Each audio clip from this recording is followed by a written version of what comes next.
We're dealing with that right now. I'm on 4 committees: finance, courts of justice, health, welfare institutions, and science and technology. We've dealt with a lot of controversial issues this year, probably less than most years.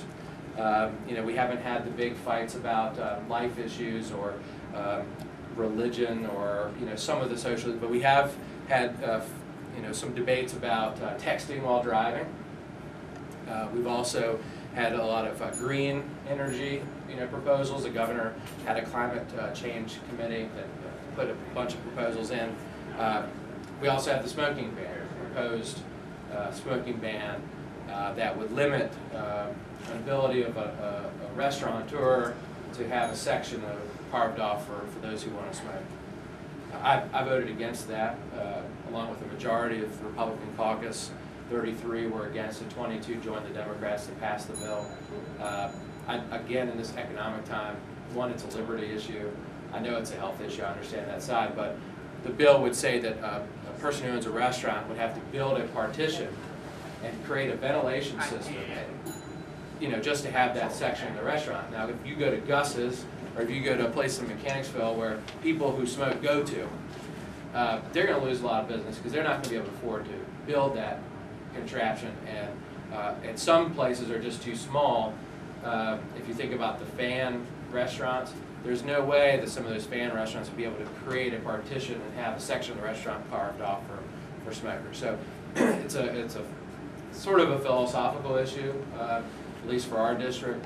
I understand the health, y'all shouldn't smoke, it's bad for you. But in terms of business and protecting the restaurateurs and maybe erring on the side of liberty, for a change, I voted yes. Why don't I stop there? I grew up in Hanover. I love him. My wife's from Hanover. She went to Atlee. Don't hold that against her. And we love Hanover. My in-laws live off of Rural Point Road, and see these guys drive around town a lot. But why don't I take your questions if you have any questions? I know you're emerging leaders, and you may want to be here and take my place someday soon, just not too soon. And y'all have any questions? From the stimulus bill, are we going to be getting, the state is going to be getting money from that? Right. How much is it going to be? Well, it depends. I mean, if you go to law school, the first thing that they'll teach you is if you answer a question, it depends. And then you tell why yes and why no. And then you get a right answer. But it depends. There is a dedicated portion of the money that will be able to be used simply for offsetting our debt. It's not a deficit, it's a shortfall. Because we said we would spend X and we haven't gotten that much money. So we'll be able to bump up our bottom line with a portion, maybe a quarter, maybe about $1 billion or a little more. So we still will have to find 3 left. We can use other money from the stimulus package, but much of it is dedicated to certain projects. And a lot of it has what we call stringy legs.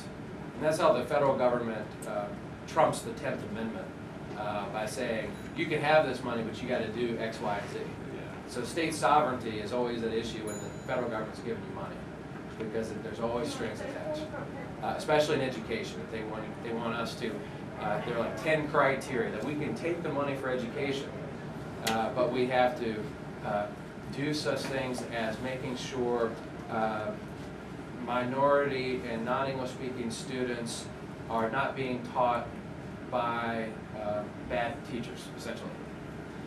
Now, how do you measure that? I mean, how do you prove? So a lot of the stuff is, we're trying to figure out how it will work.